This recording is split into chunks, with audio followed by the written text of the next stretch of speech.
El tema se llama despido. Bueno, ¿y a quién no lo han despedido, no? Algún día, o ha estado a punto. Un tema que de repente cuando nos pasa a nosotros se vuelve odioso, traumático, se nos nubla toda la vida, parece que ya no vamos a tener ninguna salida, tenemos un sentimiento de culpa, parece que se acabó la vida ahí nada más y que ya no vamos a poder hacer nada más que el tema de estar despedido. Bueno, y es una cosa bastante fea, ¿no?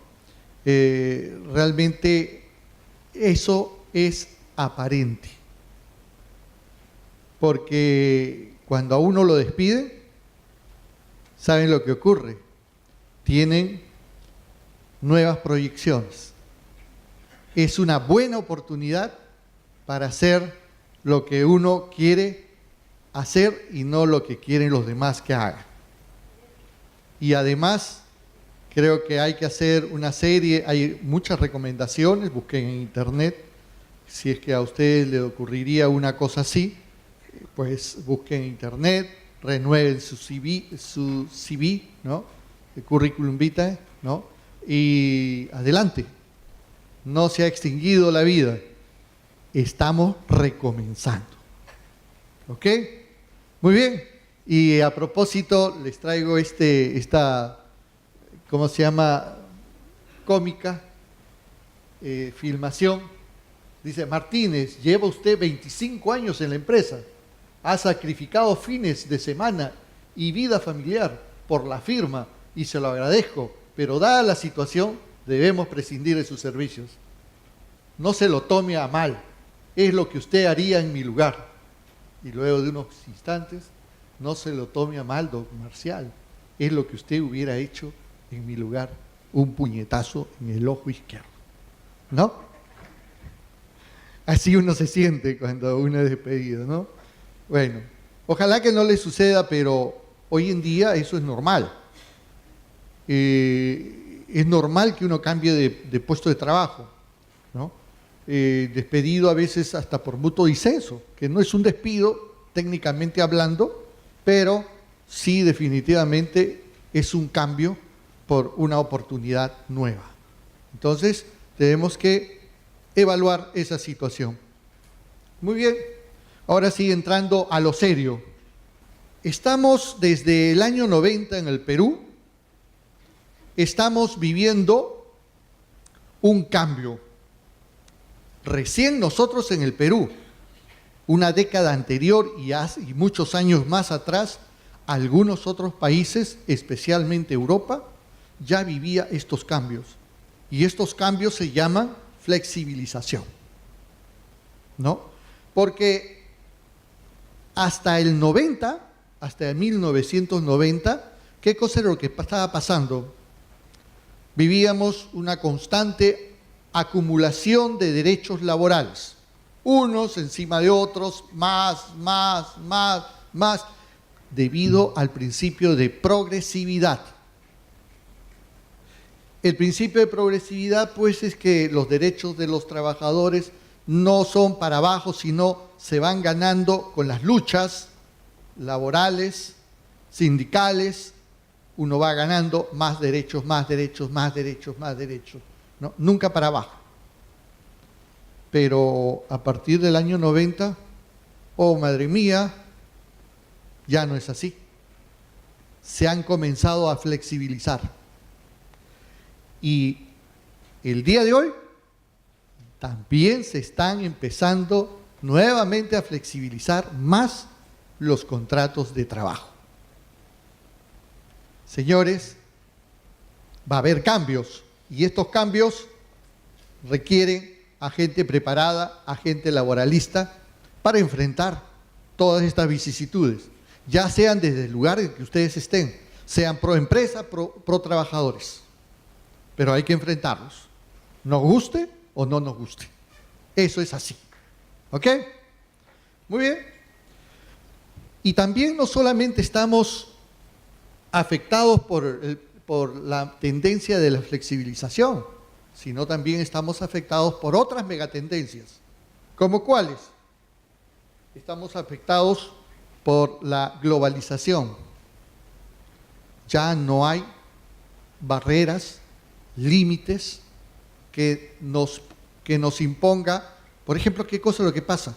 Yo estudié para trabajar como abogado aquí en Lima. Esa era mi idea, o por lo menos trabajar como magistrado aquí en Lima. Pues no percibía cómo era provincia. Y es más, los limeños, cuando legislamos para Lima, como si Lima fuera todo el Perú. Está bien, Dios está en todas partes, pero despacha en Lima, ¿no? ¿No han escuchado eso? Bien, entonces, pero ya estamos yendo más allá. Por ejemplo, me contaba hoy día en la mañana un abogado peruano que había ido a defender a una corte de Nueva York un tema laboral. ¡Ah, caray! Y hay contratos que se firman aquí en el Perú para laborar en Brasilia y lo despiden en Quito. Dios mío, qué problema. Ahí está la globalización. Ya no hay fronteras, ya no hay límites. Así es que agárrense como puedan.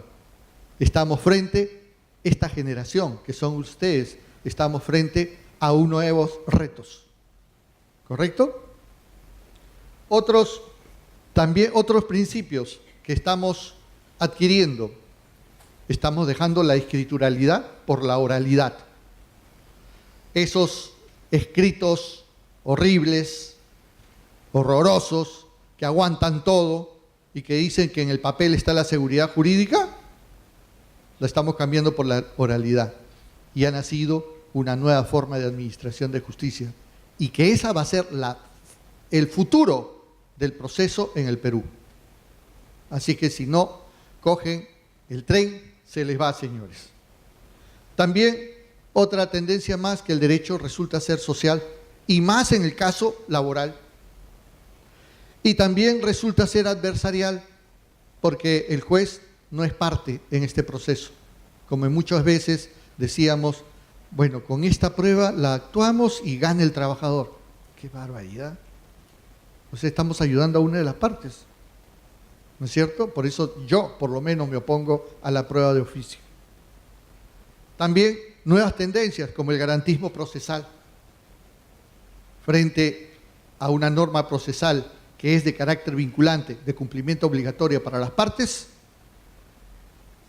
frente a un derecho fundamental, preferimos el derecho fundamental, porque protege más al hombre. Y también estamos viendo de que otra nueva tendencia es la codificación general de todos los procesos en un solo cuerpo legal, como está sucediendo, ¿no?, en Uruguay, está sucediendo en Colombia, en Bolivia ya está en proyecto, en Chile también está en proyecto, en Ecuador también ya hay código general, un solo proceso para todas las especialidades. No lo que sucede aquí en el Perú, que tenemos contencioso, el decreto supremo 013-2008 IUS.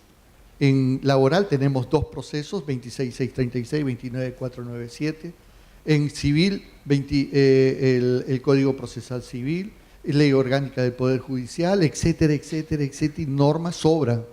Y eso hace que resulte muy complejo litigar en el Perú, cuando la tendencia es el principio de simplicidad. ¿No es cierto? Y así, como ustedes bien están viendo, está cambiando. Y fíjense que también lo que está cambiando es en Europa. Y todo lo que pasa en Europa viene para acá. Nos afectan, quieran o no quieran. En España ha habido una reforma laboral en el 2012. En Francia ha habido una reforma en el 2016, hoy, este año, los primeros meses de este año, que han habido una serie de revueltas en París. Bueno, está cambiando pues el mundo, y para eso tenemos que prepararnos. Y en el Perú, vamos a ver qué ha pasado. Hasta la Constitución del 79, teníamos que frente a este tema del despido, teníamos la estabilidad laboral, la de 24514, y que establecía de que nadie puede perder el trabajo salvo que exista causa justa. Y habían regímenes como en Rusia, que así cometieran falta, delito, lo que quieran, lo metían adentro y regresaba a su puesto de trabajo. O sea, era una estabilidad realmente absoluta. Hoy día ya no resulta así. Salió el decreto, el decreto supremo 001-97-TR, ¿no? La ley de competitividad laboral, y sale también el decreto, que es el texto único ordenado del 728, creyendo de que se estaban perdiendo innumerables derechos. Después sale el CAS, después salen otros regímenes especiales, y todos ya no quieren volver a la Constitución del 79, sino quieren volver al 728, porque es más ventajoso dentro de todo. Vean ustedes que lo que fue malo para los movimientos sindicalistas, para los movimientos de trabajadores, hoy en día es la panacea del 728. Les estoy explicando para que ustedes saquen sus propias conclusiones, ¿no es cierto?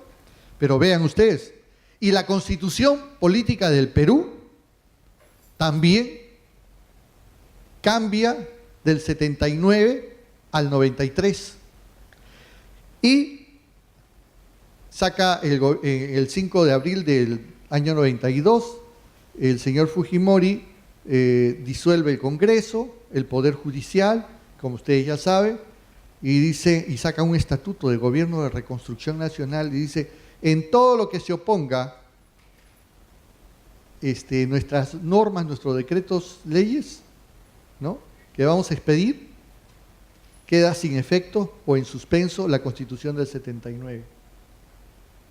Y hubieron sentencias que preferían este estatuto antes que la Constitución del 93, del 79. Pero eso es parte de la historia del Poder Judicial, ¿no?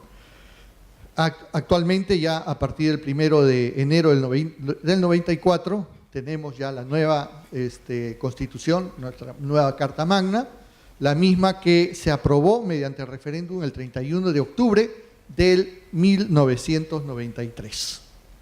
¿Correcto? Muy bien. ¿Y dónde se ubicó el derecho del trabajo en la nueva Constitución?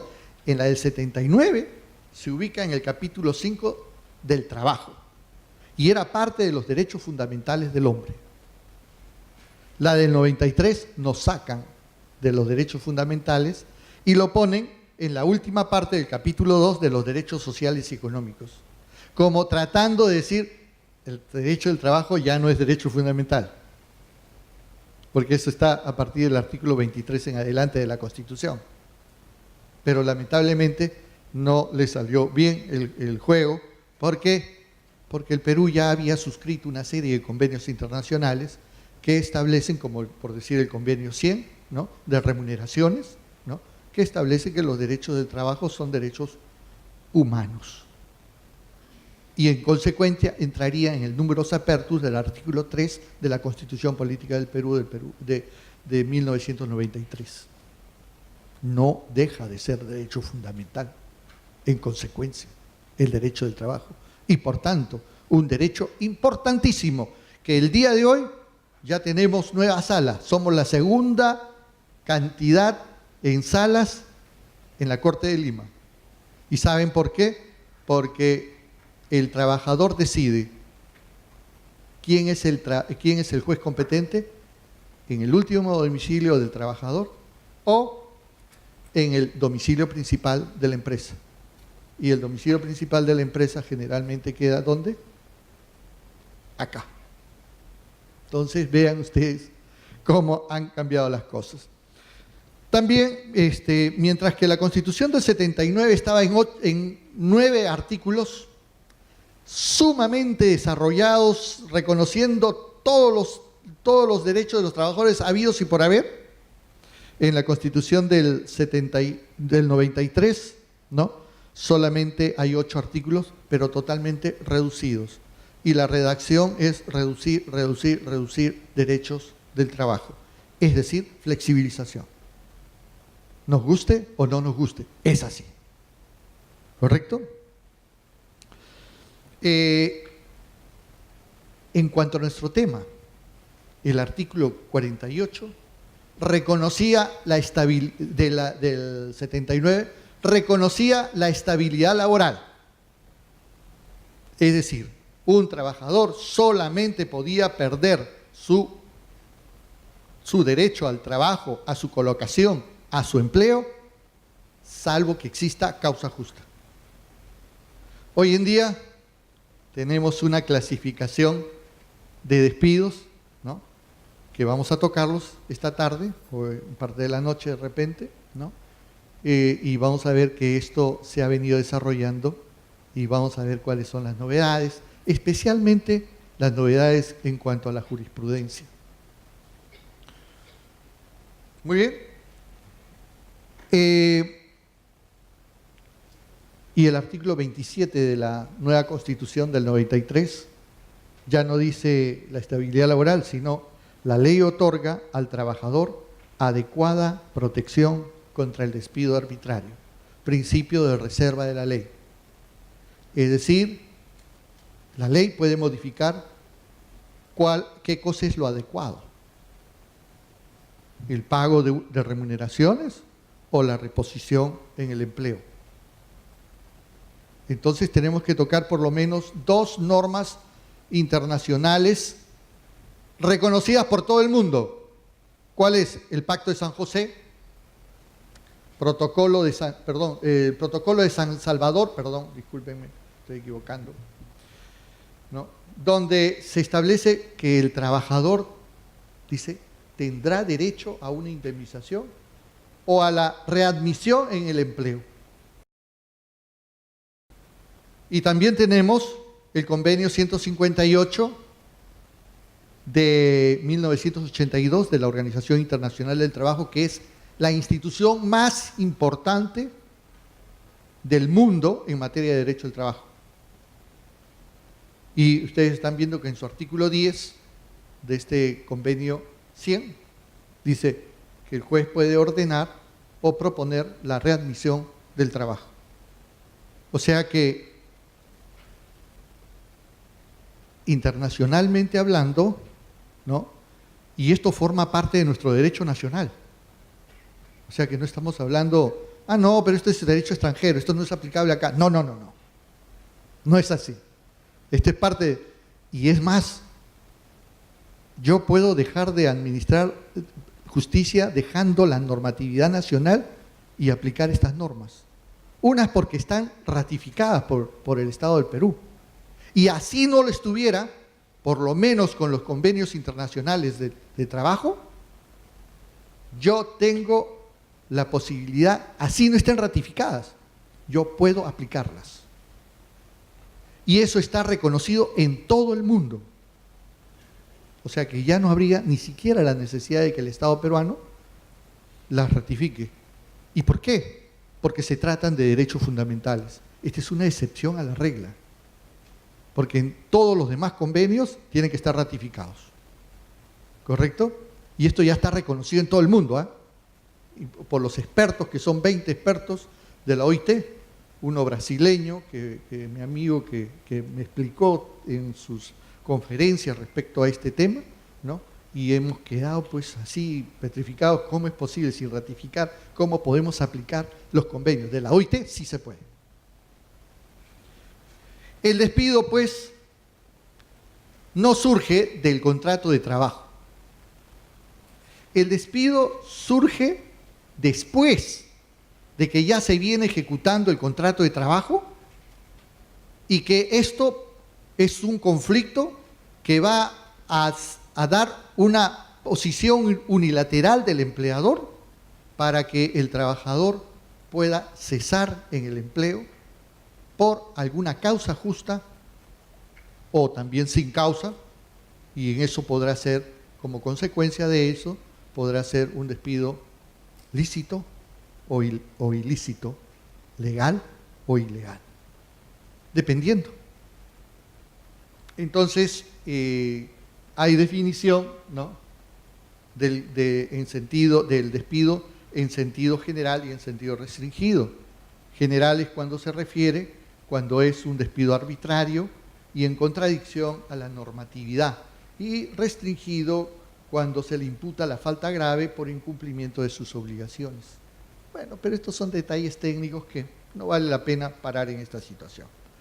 Muy bien, mucho se ha conceptuado, pero si nosotros decimos un buen concepto de despido, pues no podemos dejar al maestro Alonso Olea, quien me tomara juramento cuando fui directivo del Colegio de Abogados de Lima, ¿no?, y que ya en paz descanse, bastante bajito, un señor, ¿no?, uno de los más destacados e ilustres estudiosos del derecho del trabajo, ¿no? Y todos dicen que es un acto unilateral. O sea, por ahí partimos con el concepto. Pero, ¿acto de quién? Del empleador, ¿no es cierto?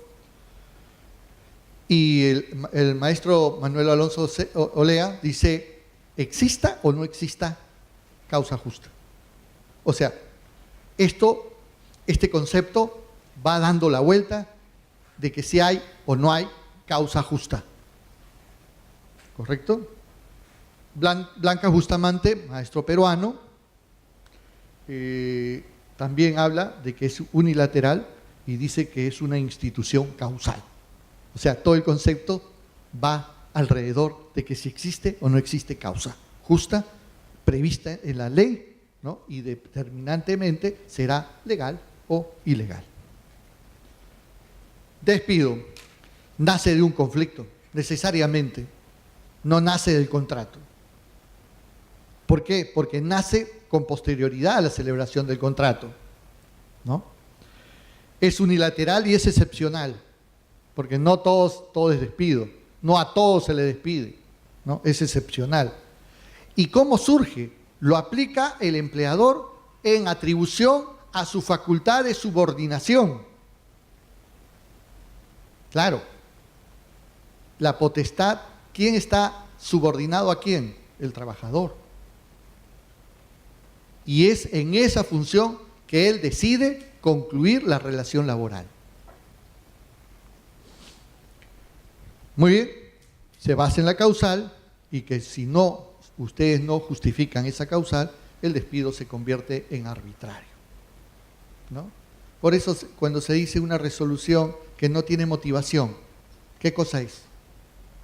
Arbitrario, una resolución arbitraria. Un despido que no tiene causal, ¿qué cosa es? Despido arbitrario, ¿no es cierto?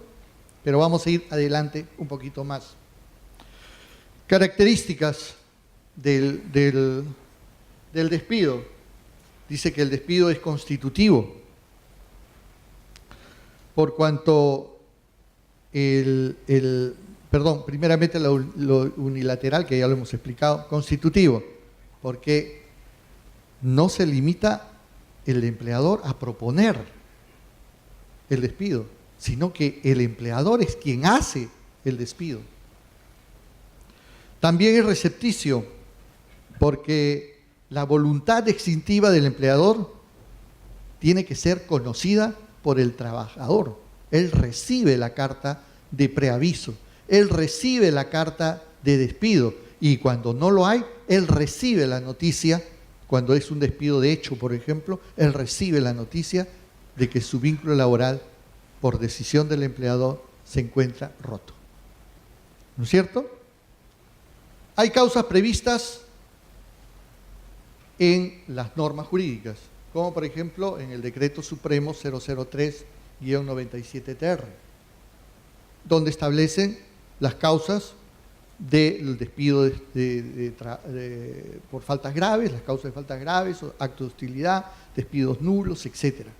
Pero también hay la jurisprudencia, como el caso de Telefónica, en el caso muy conocido de Eusebio Llanos Huasco, ¿no? Donde establecen las clases de despidos, Telefónica. Y también hay el primer pleno. Si bien este pleno es de tipo procesal, pero también guarda relación con esta clasificación. Y este primer pleno establece, en primer lugar, que los jueces de trabajo pueden conocer, ¿no?, los procesos regulados tanto por la ley 26.636 como la 29.497, sea incausado o sea fraudulento, ¿no?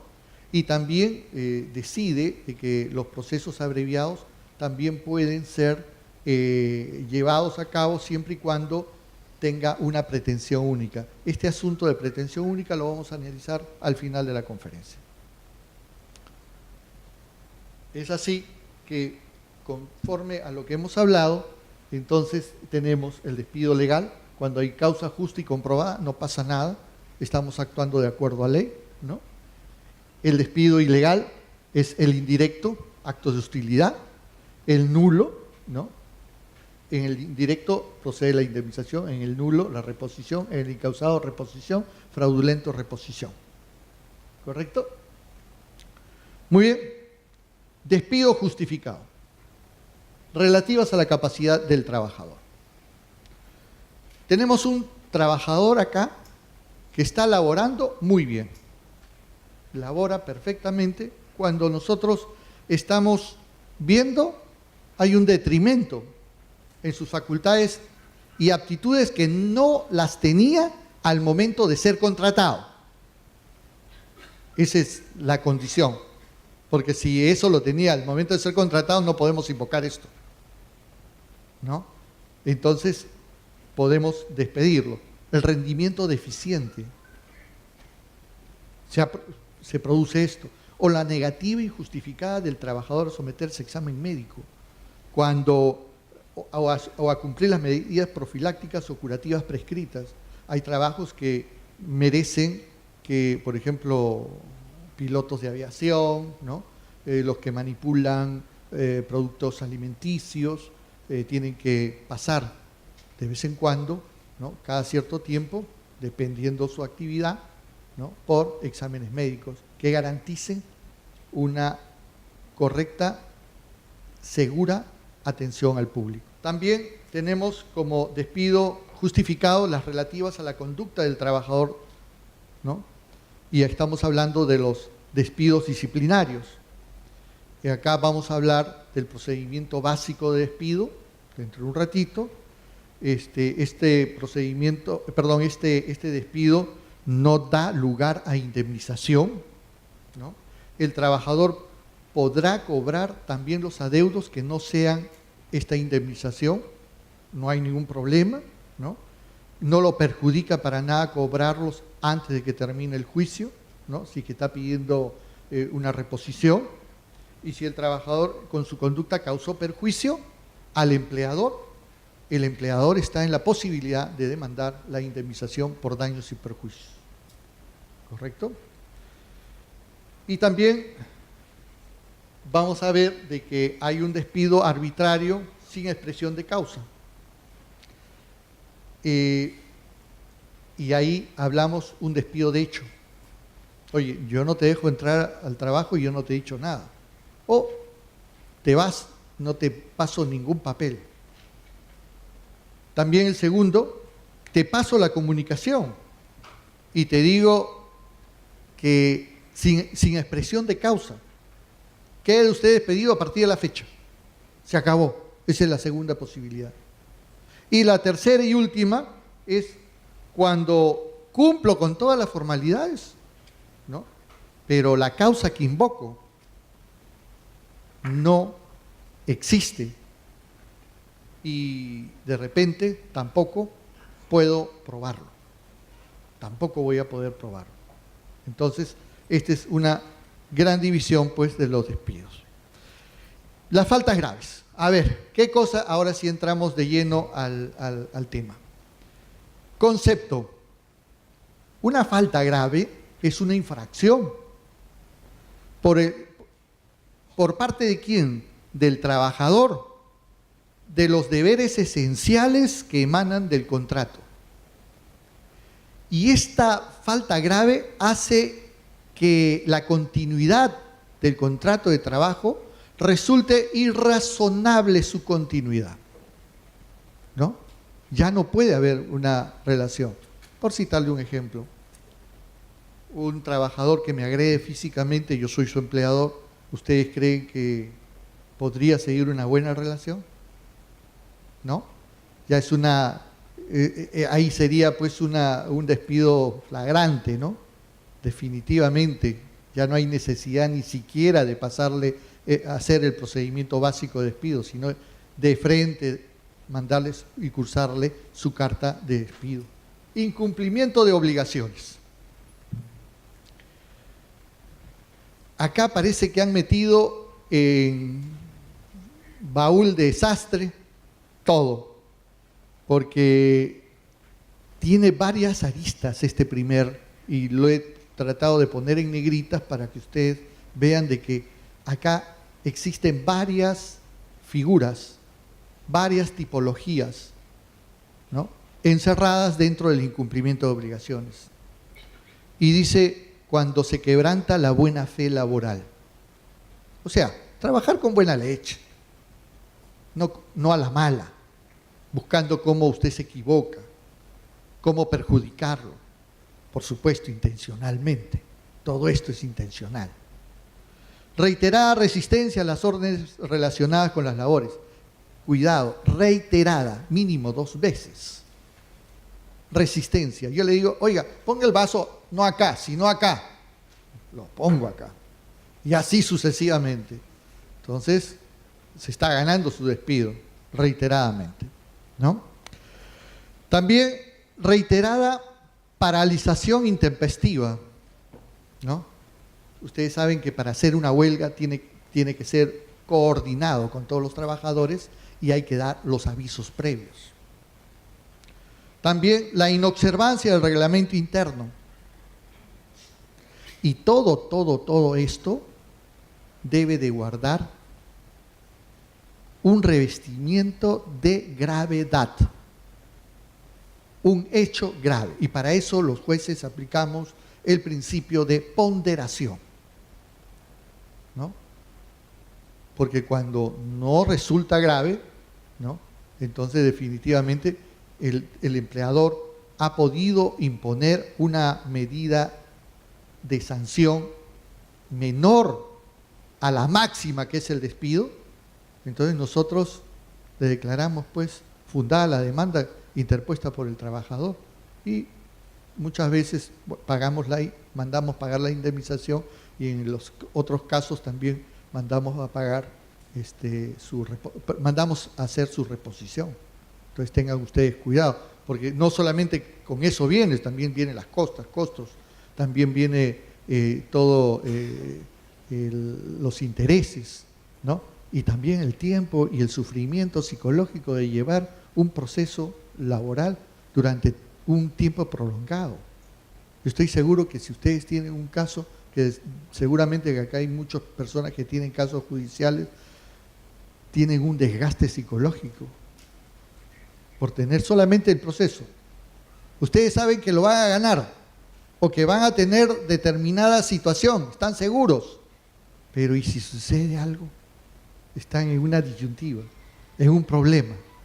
Entonces, eso se tiene que acabar. Felizmente tenemos un buen proceso que vamos a tratar de modificarlo, ¿no? Pero de todas maneras esa es la intención. Muy bien. Hemos buscado una sentencia, ¿no?, de una casación, ¿no?, y dice así, ¿no? Dice que para justificar un despido por falta grave bajo la causal de incumplimiento de obligaciones de trabajo que suponga el quebrantamiento de la buena fe laboral, el empleador deberá probar que el trabajador cometió dicha falta intencionalmente.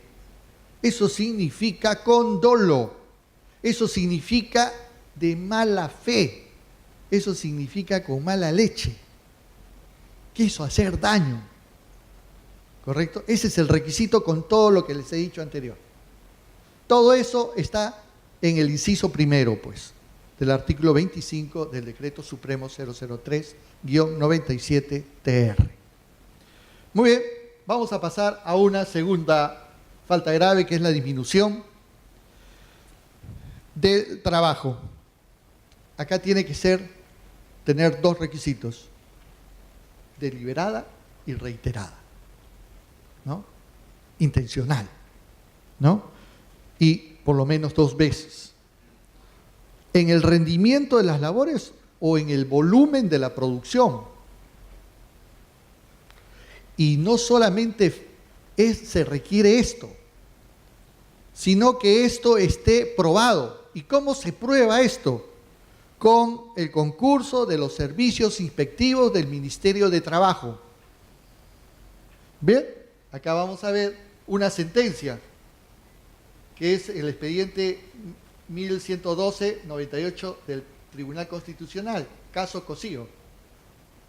Y dice, la falta imputada que estaban poniéndole, ¿no?, en la disminución deliberada y reiterada en el rendimiento de labores o del volumen o de la calidad de producción. Por el contrario, las cartas de imputación mencionan a la disminución de la productividad y se limitan simplemente a citar la norma. ¿Y dónde están las pruebas? No hay. ¿Y cómo hemos dicho que tiene que haber? Probanza.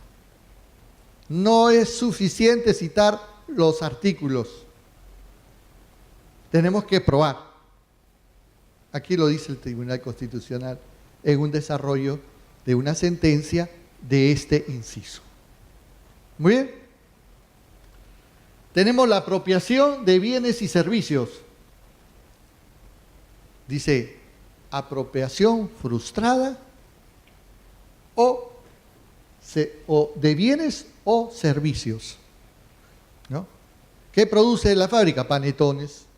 ¿Qué produce un servicio? O de repente el servicio que tiene de teléfono, por ejemplo. Y hay un bonito caso que vamos a ver, ¿no?, de esta apropiación, ¿no? Pero antes de todo, les digo que tiene que ser en beneficio propio de tercero. O sea, el trabajador no puede decir, sí, es cierto, me apropié, pero yo no me beneficié, pero el tercero sí. Por ahí caes, ¿no? Y también con prescindencia del valor. O sea, no me interesa cuánto vale. Acá me interesa si lo has hecho con intencionalidad. Y si es así, caíste. Y en mérito a esto le hemos traído, ¿no?, el Tribunal de Servicio Civil ha establecido que el trabajador comete falta grave si realiza llamadas personales con teléfono asignado por el empleador. Las llamadas de carácter personal que puedan realizar un trabajador mediante el teléfono que le asignó la empresa para cumplir con sus labores pueden merecerle una sanción por falta grave. Esto especialmente si las comunicaciones le generaron un costo al empleador y si realizaron mientras el empleado estuvo de licencia y sin goce de haber. Miren, o sea, acá el Tribunal de Servicio Civil, que es un tribunal administrativo, no jurisdiccional, nos da la razón, aplicando esta situación. Muy bien, pero hay que tener cuidado que el tribunal ve casos no del sector privado, sino del sector público, pero guarda relación con lo que estábamos explicando. Nos vamos muy bien a la utilización de información de la empresa. Acá viene a ser el uso o entrega a terceros de información reservada. ¿Muy bien? ¿Qué información reservada? Vean ustedes, toda empresa, por más chiquita que sea, siempre hay alguna información reservada. Pero para eso existe la ponderación. Por ejemplo, si ustedes van a una bodeguita chiquita y le dicen, véndame una Coca-Cola, Correcto, que se la traigo. ¿Y dónde compra usted la Coca-Cola para vendérmela a mí? ¿Les va a decir? Mire, una tontería de repente, ¿no? Que no podríamos calificar de repente en ese sentido, ¿no? Pero vamos a ver cómo acá existe una casación laboral y vamos a ver cómo reacciona frente a esto la Corte Suprema. A un trabajador que es el secretario general del sindicato, en una negociación colectiva le entregan documentos. Y esos documentos los publica en el pizarrón. Y la empresa inmediatamente dice, oye, ¿cómo has publicado? Yo te lo he entregado solamente para ti.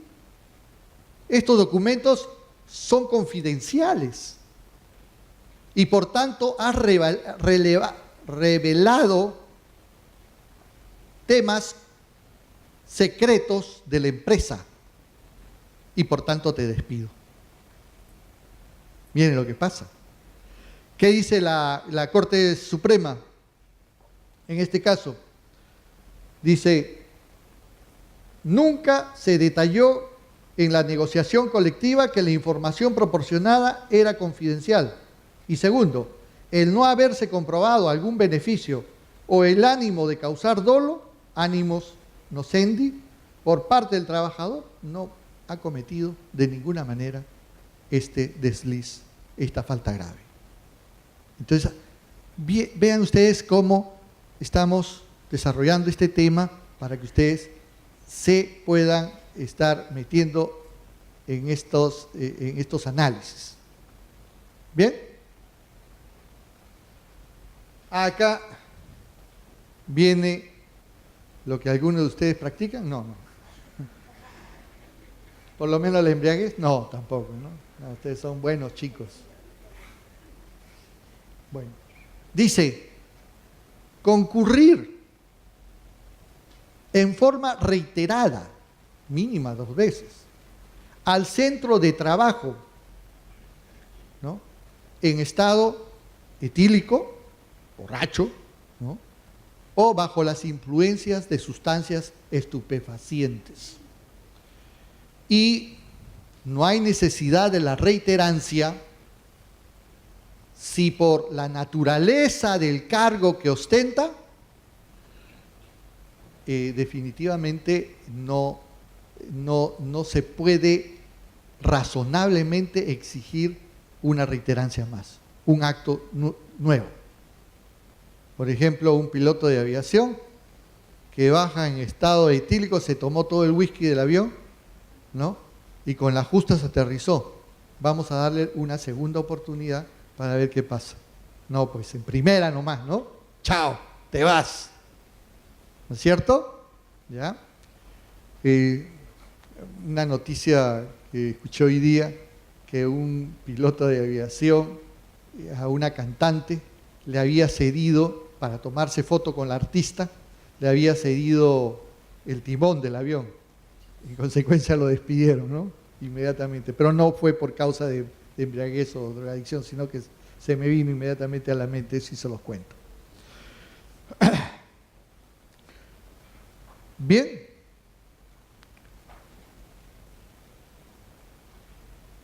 Con respecto a esto, les he traído, ¿no? Un caso de un trabajador del Ministerio Público, que es sector privado, por cierto, pero guarda relación. Este señor era un empleado del Ministerio Público y va donde su superior y le dice, ¿sabe qué? Voy a hacer una gestión al Poder Judicial. Sale y no regresaba. Lo mandan a buscar y en el camino este señor estaba libando licor en un bar. Estaba libando licor en un bar. Le llevaron inmediatamente a un fiscal, porque, aprovechando de que era del Ministerio Público, y le dice, y la defensa del trabajador dice, oye, un momentito, yo estoy tomando fuera del centro de trabajo. Descuéntenme el día, pues. Pero no me despida, no sean malos, ¿no? Entonces, estaba fuera. Entonces, ¿qué hace el Ministerio Público? Lo despide. ¿Y qué dice el Tribunal de Servicio Civil? Dice que está bien el despido. Porque engañó. Se fue a estar en los brazos del alcohol, ¿no? Entonces, eso, como dice, yo me dedico al alcohol, no sé quién la canta, ¿no? A todo el mundo sabe, ¿no? Muy bien. Bien, entonces eso es lo que pasa. Oye, la violencia o indisciplina. Bueno, esto es una de las faltas más graves que existen, ¿no? Un acto de violencia, a lo cual no se debe llegar nunca. Para eso las personas civilizadas podemos conversar, pactar, ¿no? Y ponernos de acuerdo. Y si no nos ponemos de acuerdo, tenemos las autoridades para que nos diga si tenemos o no tenemos la razón. Claro que a veces no se puede también, ¿no? Pero tratemos, ¿no? Eso es cierto. ¿Y esto de qué manera puede ser este agravio? Injuriarlo, ¿no? Tú eres un tal, ya, ¿no? O decirle alguna, por escrito, ¿no? El gerente es una MM. ¿Qué has dicho acá? Mentita. ¿Sí? ¿Será así?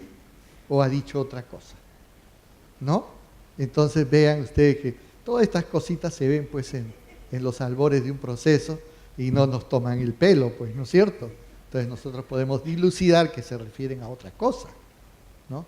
Y a veces se acuerdan de la familia también.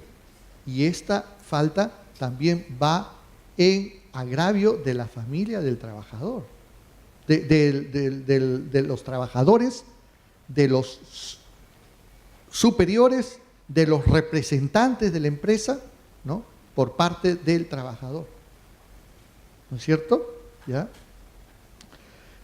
Lo más grave de todo esto es que también esos trabajadores que toman rehenes, ya eso es una cosa penal. Sin embargo, lo que pueda pasar en lo penal, en lo laboral, puede salir otra cosa. No nos obliga.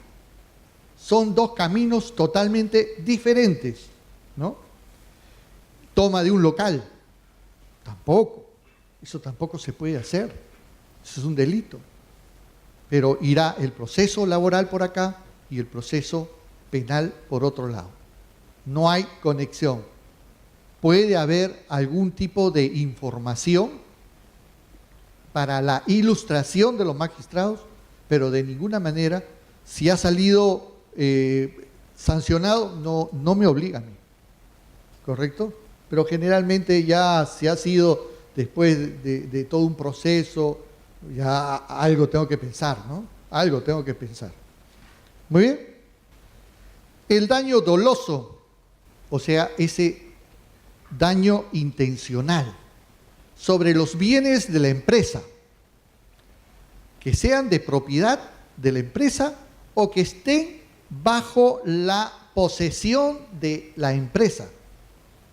Porque imagínense un carro alquilado por la empresa y lo destruyen. Bueno. Y esto sin perjuicio de que se pueda solicitar la indemnización por daños y perjuicios. Muy bien. Otra cosa, el abandono de trabajo, ¿no? Hay 3 casos de abandono. Más de 3 días consecutivos, seguiditos, ¿no? Más de 3 días, es decir, 4. ¿Ya? No son 3, son 4. Si le dices más de 3, ¿qué es? 4, ¿no es cierto? El segundo abandono es más de 5 días en un periodo de 30 días, más de 5, 6, ¿no? Son 6. Y más de 15 días en un periodo de 180 días, 6 meses. Más significa 16. ¿Correcto? Así lo entendemos. Y también acaba de la mano, ¿no? Con la impuntualidad reiterada, ¿no? Se ha sido acusada por el empleador, siempre que se haya aplicado las medidas disciplinarias y las amonestaciones previas por escrito, o por lo menos se haya puesto una sanción, se le tiene que avisar, ¿no? Como ese ejemplo cuando un jefe le dice, ya cuarto día que llegas tarde. ¿Y qué significa esto?, le dice a su trabajador. Y el trabajador le contesta que hoy es día jueves. ¿No? Qué inteligente, ¿no? Entonces, no hay que llegar tarde. La impuntualidad es un acto de respeto a los demás, ¿no es cierto? Es un acto que, así como quieren ustedes ganarse el respeto, también ustedes tienen que empezar respetando a los demás. ¿Ok? Muy bien.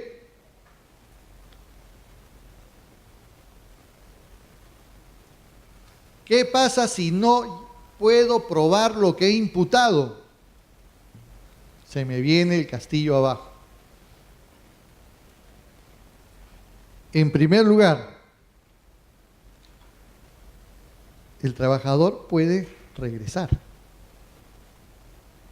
El trabajador se le puede pagar una indemnización. Y ustedes no saben el perjuicio que ustedes se hacen cuando reingresa un trabajador a su centro de trabajo. Algunos toman decisiones, pero terribles, que van contra la dignidad de los trabajadores.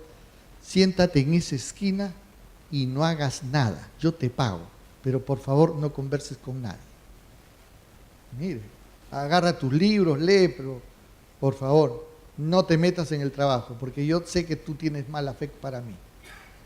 Entonces, eso también es indignante, eso es ilegal, ¿eh? Eso va contra la dignidad del hombre, pero hemos visto casos así, ¿no? También no pierdan de vista de que van a tener que pagar los costos, tanto de primera, segunda y ya iba a decir tercera instancia por lo de la casación, que no es una tercera instancia, pero casi lo es, ¿no? También debe de pagarse, se puede pagar una indemnización. Por ejemplo, en el caso de despido arbitrario. También el tiempo, la preocupación. En caso de despidos incausados y fraudulentos, también se puede mandar a pagar una indemnización por daños y perjuicios, en mérito al lucro cesante, principalmente al daño moral. Entonces vean que se les cae totalmente el castillo y ustedes pierden autoridad dentro de las relaciones laborales al interior de la empresa. Así es que este trabajo tiene que ser profesional. ¿Ok? Muy bien, una vez que estamos seguros que tenemos la causa, estamos seguros que tenemos los hechos acreditados, estamos seguros que tenemos las pruebas, estamos seguros que podemos hacer una buena carta de despido de forma clara, todo, entonces redactamos la primera carta estoy ya en el tema procedimiento básico de despido. Y redactamos la carta de preaviso. Esta carta tiene que ser muy clara, con mucha pulcritud, ¿no? Y comienza pues este proceso. Pero hay algunas veces que sucede lo siguiente, de que por lo complejo del hecho que estamos investigando, no podemos darle solamente el plazo de 6 días al trabajador para que haga uso de su derecho de defensa, sino que necesitamos más, porque vamos a hacer al interior de la empresa un procedimiento investigatorio privado para concluir en el inicio del procedimiento básico de despido. Y no se olviden algo más, ¿no? que este procedimiento tiene que llevarse con el principio de la inmediatez, que significa acto seguido. Conozco, acto seguido, comienzo el procedimiento básico de despido, porque si no puede implicar al olvido o el perdón de la falta. Así es que es muy delicado esta situación. Muy bien, el plazo razonable para el descargo.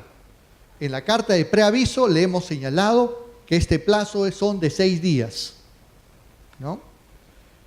Naturales, para que el trabajador presente sus descargos o su defensa por escrito. Todo este procedimiento básico es escritural. No resulta necesario mandarle esta carta de preaviso si el despido es flagrante. ¿Y a qué llamamos flagrante? Con las manos en la masa, que ya no necesitamos ninguna prueba. Es evidente, ¿no? Por ejemplo, dice, es la que no requiere mayor procedimiento investigatorio para su verificación. La imputación es inmediata. Claro, porque una falta flagrante puede ser la injuria grave por los actos de agresión que alguien pueda recibir en la empresa, ¿no? Bien. Y el principio de inmediatez, acto seguido, significa para todo el proceso, para todo el aspecto laboral, se utiliza a favor tanto del ofensor como del empleador, ¿no? Que también en los actos de hostilidad también pueden ser ofensores, ¿no? Los empleadores. Se utiliza el principio de inmediatez, acto seguido y conocido, hay que actuar inmediatamente, porque si no se actúa, ¿qué es lo que va a pasar? El olvido, ello significa el perdón de la falta, y ya no se va a poder imputar nuevamente, se acabó, ¿ok? Pero hay algunas cosas que a veces el otorgamiento, por ejemplo, del plazo de 30 días naturales para que el trabajador demuestre la capacidad o corrija su deficiencia. A veces estábamos diciendo que el despido se puede dar por la capacidad o por la conducta del trabajador. En este caso de la capacidad ha bajado, ha habido una rebaja en la calidad o cantidad de la producción, ¿no? Entonces no se le puede dar un plazo de 6 días, tiene que dársele un plazo más amplio y la ley lo ha dispuesto que sea de 30 días, ¿correcto? También, una vez que le mandamos la carta de pre y todavía no lo hemos despedido, porque con la carta de pre todavía sigue ganando sus emolumentos el trabajador, ¿no? Entonces, el trabajador, mientras dure este procedimiento, va a ganar y nosotros tenemos la posibilidad como empleadores de exonerarlo a que venga a trabajar. ¿Y por qué? Porque ha cometido una falta grave, porque ello resulta irrazonablemente la continuación de la relación laboral. Es grave. Pero si por si acaso el trabajador dice, señor, con esta exoneración usted me está impidiendo de que yo recolecte las pruebas necesarias que van a demostrar mi inocencia, los documentos, ¿no? Y demás cosas para los actos de defensa, usted no puede prohibir el acceso o el ingreso a este trabajador. ¿Correcto? Porque si no, podría ser calificado como un despido arbitrario. Le estamos negando su derecho de defensa. Y el derecho de defensa viene a ser irrestricto. Y venimos pues ya a la carta de despido. Dijimos que este procedimiento básico de despido es escritural y la carta de despido no podía ser de otra forma, que es un documento por escrito, que acá, ¿no?, le va a mandar, después de 6 días, se supone que ha recibido la carta de descargo del trabajador o no también, y el empleador unilateralmente, en base a su poder de subordinación, decide en forma unilateral, ¿no?, que la relación laboral ha acabado, ha terminado, ¿no es cierto? Muy bien. Pero ¿qué sucedería si varios han cometido la misma falta? En esta circunstancia, el empleador tiene la posibilidad de, todos están involucrados en la misma falta. Vamos a ver en qué posición y en qué calidad está cada uno, sus antecedentes.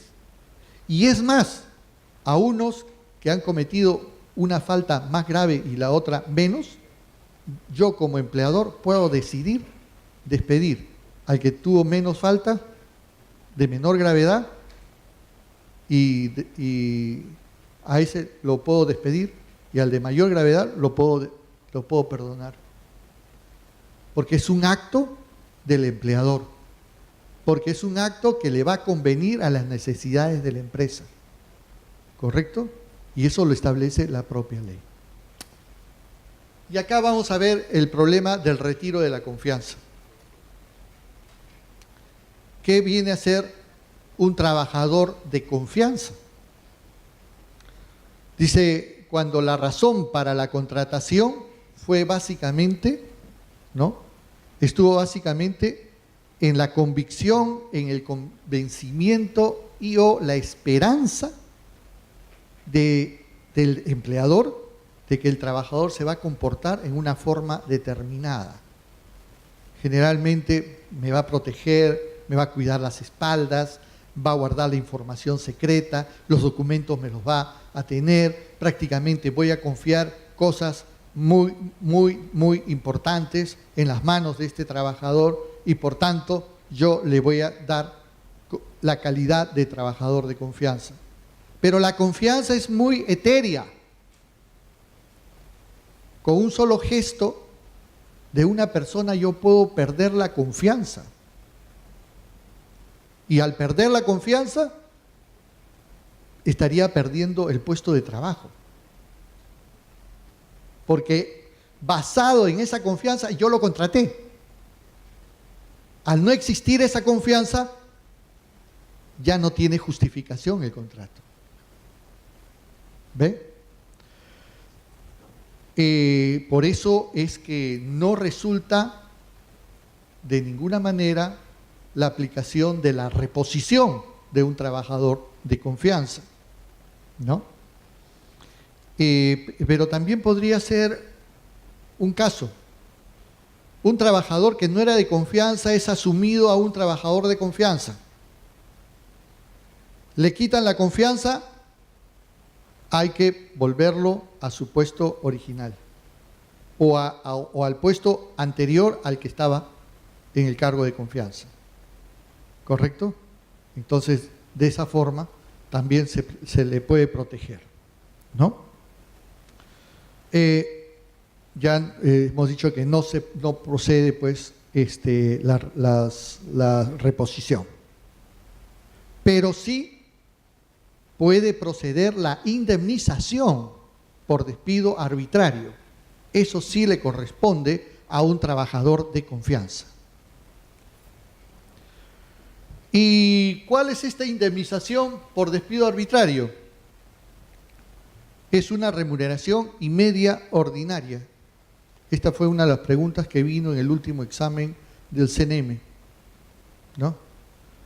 Y entonces la respuesta es una remuneración y media ordinaria mensual por cada año completo de servicios con un máximo de 12 remuneraciones. Esto está en el artículo 38. Para los trabajadores temporales, la indemnización es diferente. O sea, por ejemplo, para los trabajadores que ya son indeterminados, era lo que les acabo de decir. Para los trabajadores temporales o modales, ¿no? Si el empleador, vencido el periodo de prueba, resolviera arbitrariamente el contrato, deberá abonar al trabajador una indemnización equivalente a una remuneración y media ordinaria mensual por cada mes dejado de laborar hasta el vencimiento del contrato. Pero esto tiene tope, esto está tarifado, máximo 12 remuneraciones. ¿Correcto? A veces esto resulta más ventajoso que en el primer caso. Muy bien, nos vamos al despido nulo. En el despido nulo ya procede, ya no la indemnización, sino ya procede la reposición, ¿no? Porque la reposición es un derecho mayor que una indemnización. ¿Y por qué acá procede la reposición? Perdón, la reposición, puesto de que está afectando derechos fundamentales, como el derecho al trabajo, ¿no? Es una afectación mayor, es una reposición restitutoria. Lo restituyen al puesto de trabajo. En el caso del despido, es una indemnización resarcitoria, lo resarce económicamente, ¿no? Y el artículo 29 establece taxativamente cuáles son los despidos que tengan este motivo de despido nulo. El primero, actividad sindical. A, la afiliación a un sindicato o la participación en actividades sindicales. Esto es muy corriente en los procesos laborales. La afiliación, el trabajador se afilia a un sindicato y ya no le renuevan contrato. Esa es la típica, ¿no? Hoy día en el Perú se ve sindicato igual infierno, sindicalista igual Satanás. Entonces, realmente cuando esto se trata de un derecho fundamental, no se entiende bien este derecho, ni por parte del sindicalista ni por parte de los empresarios, ¿no? Pero, y por eso que está protegido. Es un derecho, la libertad sindical, de yo poderme afiliar o no a un sindicato. Nadie me obliga. Y si estoy afiliado, nadie me obliga a cumplir, ¿no?, sus decisiones también, etcétera. El segundo caso de despido nulo: ser candidato a representante de los trabajadores o actuar o haber actuado en esta calidad. A veces están formándose recién el sindicato, ¿no?, o de repente no tienen 20 trabajadores para formar el sindicato y estamos iniciando el movimiento sindical y le pasan la voz al empleador, al jefe de relaciones laborales y dice: ah, se me van, ¿no? Entonces esto también sería un despido nulo. Otra, queja o proceso. El presentar una queja o participar en un proceso contra el empleador. Una queja, pero cuidado, no es esto una solicitud hecha al propio empleador, sino presentar una queja al Ministerio de Trabajo, ¿no?, o presentar un proceso judicial al Poder Judicial, ¿no?, o puede ser un proceso administrativo también, ¿no? Esto no les gusta muchas veces al empleador. Inmediatamente lo despiden. En consecuencia, también estaríamos frente a una causal de despido nulo. Otro, discriminación. La discriminación es un acto horrible, ¿no?, porque a unos lo prefieren en igualdad de circunstancias, a unos y no a mí, ¿no? Entonces yo me siento mal, y en este caso por razón de sexo. Yo soy hombre, tú eres mujer, me prefieren por el sexo. No, raza, religión, por ejemplo, objeción de conciencia.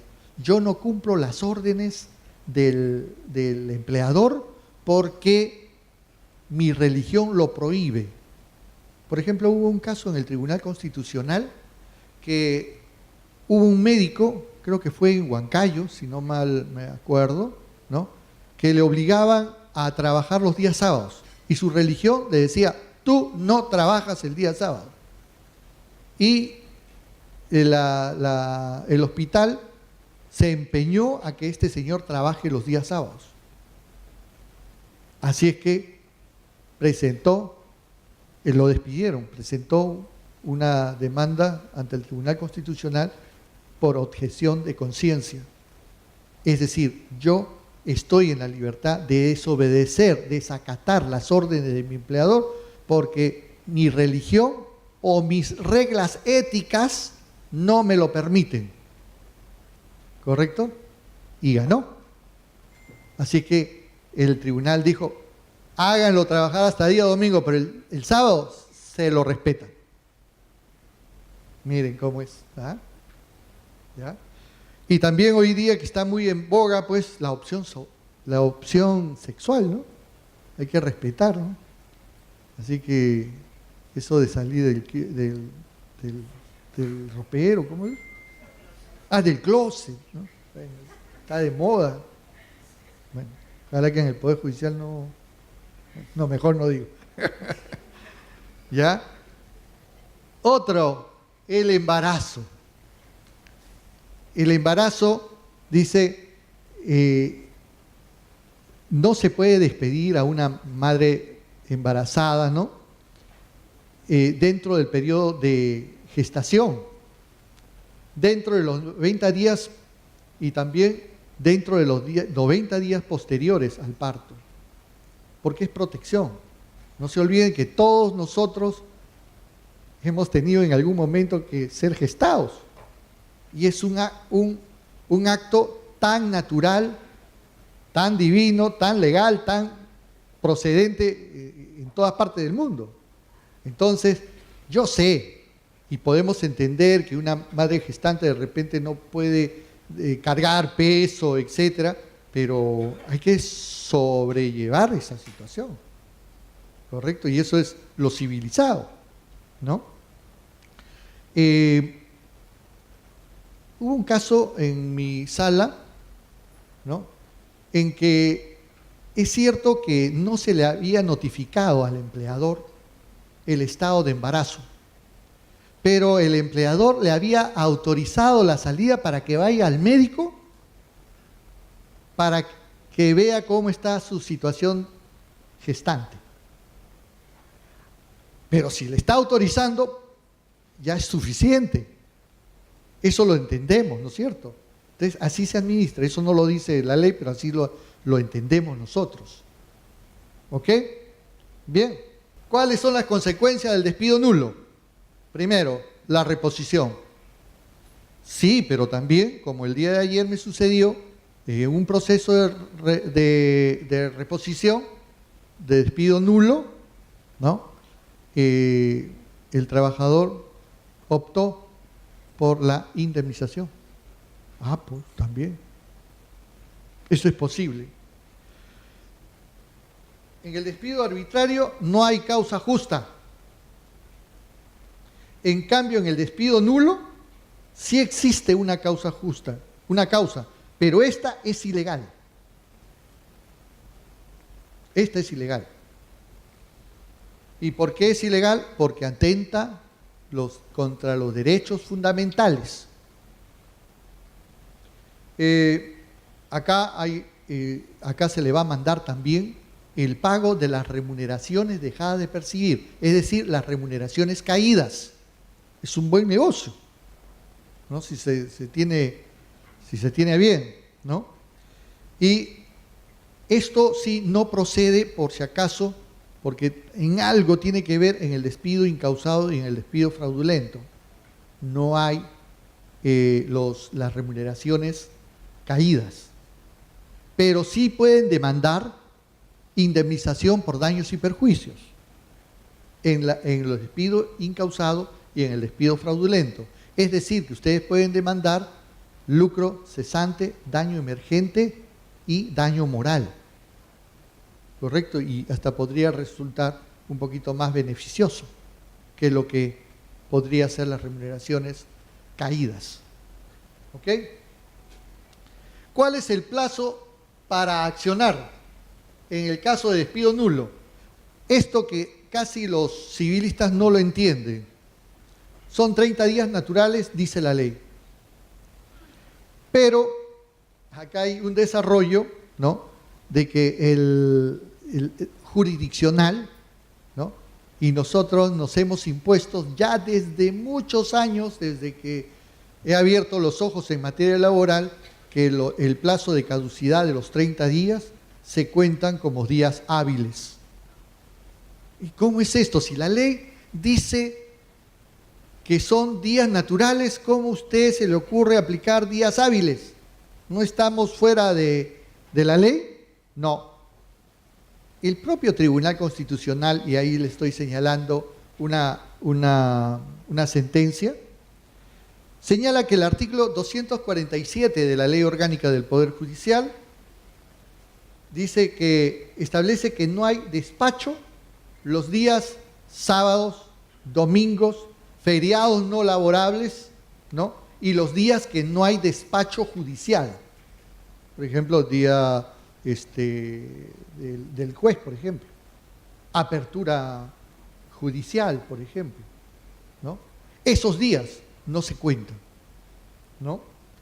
El plazo, en consecuencia, ya no son días naturales.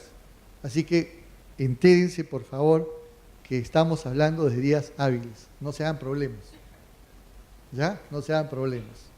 Esto ya es uniforme. Uniforme. Creo que por ahí hay un criterio de un solo juez laboral que dice que naturales, pero todos los demás, uniformemente, durante años de años, son hábiles. ¿Ya? Ya lo entendimos, ¿verdad? Ok. Pasamos a los actos hostiles. Un acto de hostilidad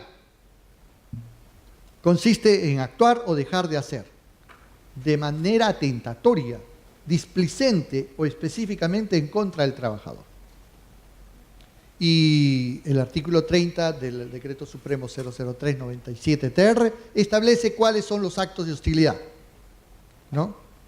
O sea, aquí vendría a ser el reverso de la medalla, como si pudiera ser las faltas graves del empleador, más o menos, si se quiere, para poderlo entender, ¿no? En primer lugar, tenemos la falta de pago de la remuneración en la oportunidad correspondiente, salvo razones de fuerza mayor o caso fortuito, debidamente comprobados por el empleador. O sea, yo te tengo que pagar todos los días 5 y no te pago. No te pago. Viene el próximo mes, no te pago. O si es semanal, viene la próxima semana, no te pago. De eso se trata. Pero acá interviene pues de que, salvo por razones de fuerza mayor, o sea, casos que dependen del hombre, o por caso fortuito, casos que dependen de la naturaleza, y que esto esté debidamente comprobado. Así sí se puede justificar, solamente, ¿no? Y el convenio 100 nos dice de la OIT, que es un convenio internacional que forma parte de nuestra normatividad interna, pese a ser una norma a nivel mundial, ahí se los tengo, que nos describe qué cosa es la remuneración. ¿Ok? Rápidamente, entonces, los actos hostiles: la reducción inmotivada de la remuneración y de la categoría. Bueno, yo te pagaba 100, ahora te pago 80, por decir, ¿no?, una cantidad. Esto no se puede hacer. Acá hay una ley lejísimos del año 41, 17 de diciembre del año 41, que establece que en forma de acuerdo, motivada, razonable, con cosas objetivas, es posible que las partes se acuerden la rebaja de una remuneración, pero nunca por debajo de los derechos mínimos de la remuneración mínima vital, por ejemplo. Esto tiene que ser acordado, firmado, por escrito, ¿no? Ustedes habrán escuchado de que últimamente salió una sentencia de la segunda sala constitucional y social, ¿no?, que se malinterpretó, y la prensa siempre exhibicionista, vendedora de noticias que sean de escándalo, eso les encanta a la prensa, ¿no? Dijo, nos están quitando las remuneraciones. Es posible que las empresas unilateralmente pueden nuestras remuneraciones rebajarlas. Eso no es posible. Es más, la misma sala ya ha sacado una sentencia aclaratoria donde ha explicado claramente que eso no es posible. Así que el suelo está parejo y seguimos caminando. Pero sí les digo que esta reducción, ¿no?, tiene que tener una justificación de razonabilidad, tiene que ser algo objetivo y verificable. Eso no está en la ley, pero en el desarrollo jurisprudencial sí lo estamos aplicando. ¿Ok? Actos hostiles. Vamos a ver, el siguiente. C. El traslado del trabajador al lugar distinto de aquel en el que preste habitualmente servicios con el propósito de ocasionar perjuicio. Esto es muy delicado, ¿no?, porque esto merece interpretación jurisprudencial. ¿Ustedes dónde están trabajando? En Lima. Ya, pues los paso a Miraflores. ¿Qué dicen ustedes? ¿Habría la falta? Claro, estaría claro si yo los paso a Chumbivilcas. Ya, pues no te pases, ¿no? Mi familia está acá, yo fui contratado para trabajar en Lima, y me vas a perjudicar, tengo que mantener 2 casas y con la otra que tenía 3, no puede ser, ¿no? No. Entonces vean ustedes que eso sí sería clarísimo. Pero por ejemplo, uno que trabaje en Chorrillos y lo manden a San Isidro, razonable, ¿no?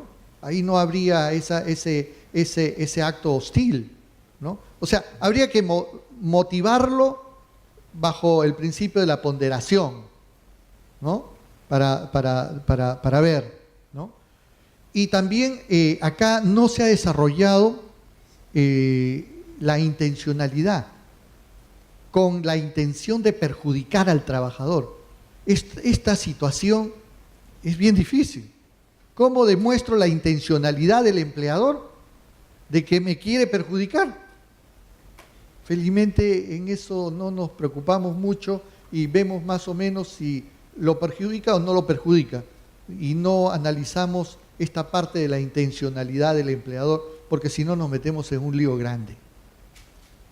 Y Mario Pasco Cosmópolis decía que esto no ha debido de ponerse en este artículo, puesto de que lo hace recontra difícil para poder probar esta mala fe por parte del empleador.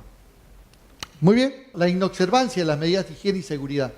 Esto, fíjense, acá no hay intencionalidad, no hay necesidad. Solamente el estado en que ustedes se encuentran de que su seguridad y la higiene va a arriesgar la salud y la vida de ustedes. Eso es suficiente. ¿Correcto? Eso es suficiente. ¿Ya? Es una actitud, pues, omisiva. Otro, los actos de violencia. Pues al trabajador no se le puede pegar, no se le puede ofender, no se le puede ir contra la dignidad, ¿no? Contra el decoro. Todos merecemos respetos y para que se nos respete, nosotros tenemos que dar la idea de respeto primero, ¿no? Respetos guardan respetos. ¿Se acuerdan? ¿No? Así tiene que ser en todas las relaciones entre los hombres, ¿no? No puede haber entonces violencia física, violencia psicológica, ¿no? Y también Esto puede ir inclusive, pero a ti no te he ofendido, trabajador. He ofendido a tu familia. Tampoco. ¿Se ha acordado de la mamá del trabajador? No, tampoco, pues. ¿No es cierto? ¿Ok? Actos hostiles, también. Otro. Acto de discriminación por razón de sexo, raza, religión, idioma. ¿No? También. Actos hostiles también, ¿no? Otro, esto afecta a la esfera personal, íntima del trabajador, ¿no? Bueno.